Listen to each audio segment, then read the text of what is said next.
Hey everyone, it's Jack from Cultaholic, and we are hurtling along the road to WrestleMania with a brief detour in the beautiful city of Jeddah, Saudi Arabia for Elimination Chamber 2022. Loads of big matches to look forward to on this stacked card, including 2 Elimination Chamber matches, Roman Reigns versus Goldberg, and the big one, Drew McIntyre versus Madcap Moss. This is what happened at Elimination Chamber 2022.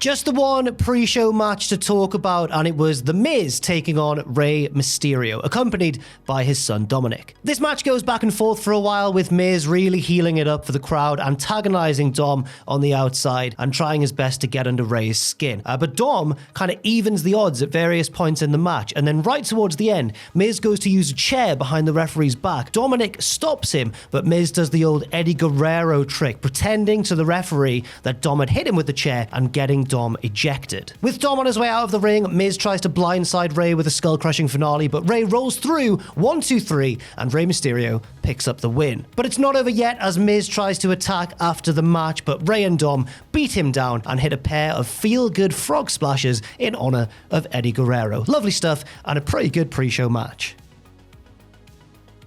And we start off the main portion of the show with a huge match, the Universal Championship match between Roman Reigns and Goldberg. Roman cuts a really short promo to start, just basically asking the Kingdom of Saudi Arabia to acknowledge him. And they do. He's very, very popular indeed. Goldberg comes out, also very, very popular, and they have a big old stare down to start. A lot of stalling early on, but it's kind of justified because the crowd are going crazy. There's a little bit of brawling to start with Roman in control, but out of nowhere, Goldberg hits an early spear. He goes for the jackhammer, but Roman reverses it into a big uranagi, or as commentary call it, a rock bottom like maneuver. Roman goes for a spear, but it's reversed into a second Goldberg spear. He goes once again for the jackhammer, but this time Roman reverses it into the guillotine and holds onto it for a long while, and Bill struggles and struggles and struggles, but he can't get free, and eventually he passes out. Roman Reigns is still the Universal Champion. And I've got to say as well, it was a pretty short match, especially if you take away all of the stalling at the start, and after talking such a big game, Bill, you've got to be disappointed with that, man. I thought you were going to win the title. Next, it's time for the Women's Elimination Chamber match, with the prize being a shot at the Raw Women's Championship at the most stupendous of all the WrestleManias. This match is between Bianca Belair, Doudrop, Nikki A.S.H, Rhea Ripley, Liv Morgan, and the returning Alexa Bliss, with Nikki and Liv to start the match. And it's worth noting, actually, as Bliss makes her entrance, that she's still kind of more on the spooky side of things. Like, she wasn't as normal as she seemed in that last video package on Raw, or the last therapy segment on Raw. She was kind of more spooky again with her mannerisms and her movements. She didn't have the Lily doll with her, I guess, which makes her more normal. So is that the rule right now? I don't know what's going on. Doudrop is third into the match, and Nikki tries to strike up a Scottish alliance with her, but Doudrop's having none of that and starts to dominate proceedings. But then Nikki takes control and celebrates for a while, but not for long, because Rhea Ripley is next in the match. Nikki runs away and climbs halfway up the side of the cage, but Rhea throws her off onto 2 other competitors and hits the Riptide for the first elimination. Bliss is in next, and she looks good in there. She looks smooth, and it looks like she hasn't really missed a step, so that's great to see. And then at one point, Liv Morgan has a scary moment as Doudrop pushes her over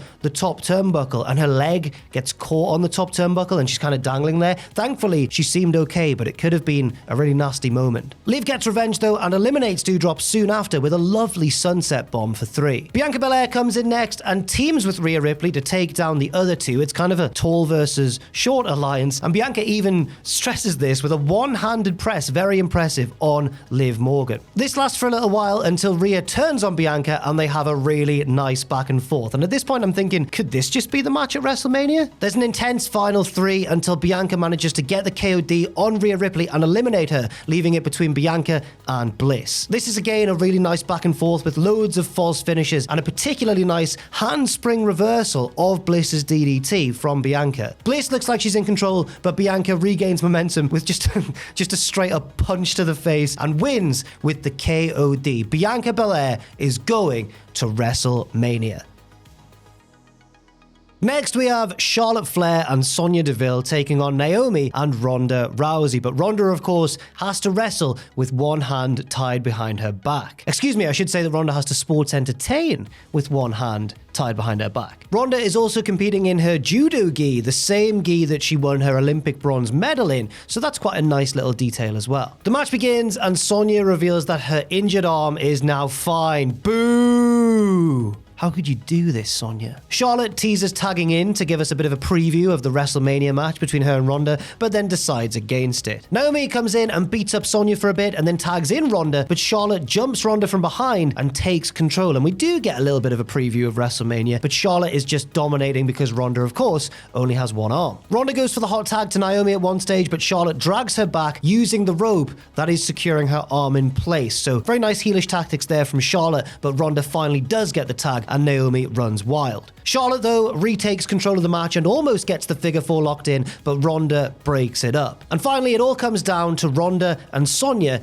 in the ring, and Ronda pretty much dominates. She hits the Piper's Pit on Sonya and sets up the armbar, but Charlotte Flair is on the apron and thinks about getting in the ring before deciding just to stay on the apron and let Sonya take the punishment. Ronda puts on the armbar, Sonya, of course, taps, and the good guys win. Yay!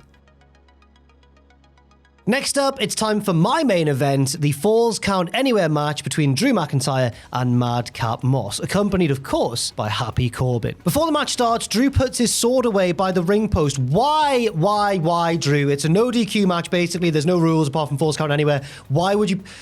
He doesn't understand. Moss and Corbin understand, though, because they jump him just immediately at the opening bell. They brawl up the ramp and back to the ring, and honestly, this is where the match gets quite scary, because Drew goes for his, reverse Alabama Slam thing, and Moss lands right on top of his head. They even show a couple of replays of it. You see his neck, his body compressed. It's all very grim, but thankfully, somehow, he seems to be okay and carries on the match. Corbin and Moss retake control and drive Drew through the ringside barricade, but back in the ring, Drew manages to take control of the match with a superplex and the future shock. He sets up for the Claymore, so Corbin gets in the ring to cut him off, and Drew almost gets him with the sword. He swings it, and Corbin ducks and runs away, because it's a legit sword. Drew then sets up for the Claymore kick and nails it on Moss with the Claymore sword in hand, and pins Moss with a foot on the chest while pointing the sword at Corbin on the ramp. This one isn't over yet. And a million fireworks go off outside the arena to celebrate this titanic victory over Madcap Moss. But in all seriousness, I really hope Moss is okay. That was a very nasty landing. We go backstage for a Miz promo where he is fuming about his kickoff show loss to Rey Mysterio, and he says, right, it was basically a 2-on-1 handicap match out there with Dominic, and everybody saw it. So I'm going to find a tag partner to even the odds, and I'm going to find somebody who is a similar global superstar to myself. Now, honestly, if The Miz here is talking about Cody Rhodes, and it might just be a little tease, it might be a red herring, but if he really is talking about Cody, and this is the feud they're bringing Cody in for, I don't know what to say. But let me know in the comments who you think The Miz is referring to. Next, it's time for the Raw Women's Championship match as Becky Lynch defends against her teenage idol, Lita. This match has a really even start until Lita slaps Becky, who is predictably fuming about this. From there, the match gradually gets more and more bad-tempered, and the story they're telling appears to be that Lita is in Becky's head. She goes for the manhandle slam fairly early on, and it's countered into a kind of face buster, which leads to a big, even strike exchange, which Lita wins and then gets a near fall off a crossbody. She goes for the twist of fate, but it's reversed into a disarmer attempt, and then they trade roll-ups with Becky trying her hand on the rope trick, but Lita kicks out. Lita then takes a leaf out of Trish's playbook, which is very nice to see, but then Becky manages to get the disarmer locked in. Lita almost makes the ropes, so Becky just drags her to her feet, hits the manhandle slam, but Lita gets her foot on the rope just in time. Becky then maybe gets a little bit too cocky, going for Lita's trademark moonsault and missing. From there, Lita hits the twist of fate and the moonsault, but Becky kicks out, and this was legitimately a very convincing near fall. I know it was really unlikely that Lita was going to win, but the fact she hit the twist of fate and the moonsault made me think for a second that they would actually pull the title change. Lita tries to finish Becky off, dragging her up to her feet, but she walks right into a manhandle slam, 1, 2, 3, and Becky Lynch retains. But she kind of got lucky in the process. She really had to dig deep. Becky leaves and Lita bursts into tears, but it's all good in the end because she gets a deserved huge ovation after Becky's gone, and her music plays and everything, and it's a really nice moment for one of the most influential women in the wrestling business. Next, we have the SmackDown Tag Team title match as the Usos defend against the Viking Raiders. But this one takes a bit of an unexpected turn as the Usos jump the Viking Raiders during their entrance and beat them down, suplexing one onto the other. And then, that's it. Like, the referees break it up and the Usos just walk off laughing and celebrating. There's no match at all. I feel so sorry for these four lads because they flew all the way to Saudi Arabia for this one tiny segment. And I don't even understand the point of this. Like, is it, well, I guess it's to set up a rematch on TV or maybe even drag it out all the way to WrestleMania, but why on earth did they do this? I don't understand it. I'm very confused. Let's move on. And finally, it's time for the main event, the Men's Elimination Chamber match for the WWE Championship. This one's got Lashley, it's got Lesnar, it's got Styles, Theory, Riddle, and Rollins. Seth Rollins and Austin Theory start, and they have a nice back and forth until Seth power bombs Theory into Lashley's pod. Whoa. The side of the pod buckles and Lashley takes some of the blow as well. Surely this won't have a lasting impact on the rest of the match. Spoilers, yes it does. Riddle comes in and takes a huge top rope reverse superplex from Rollins while road agents come out to check on Bobby Lashley and take him to the back. AJ Styles is in next, and eventually it's Riddle who starts to take control of the match, firing up and hitting a double draping DDT like Randy Orton. But now it's time for the next entrant, and Riddle's face when he realizes it might be Lesnar is something to behold. Instead though, it's Lashley's time to enter, and obviously he's already been taken away, so his empty pod just sadly slides open. Lesnar though doesn't want to wait, and he just breaks out of his own pod and starts eliminating fools. F5 to Seth, he's gone. F5 to Riddle, he's gone as well. Meanwhile, we learn from commentary that Lashley is in concussion protocol and won't return to the match, which means we are guaranteed a new WWE champion. Weird way for Lashley to lose his belt, but I guess they want to kind of protect him slightly, but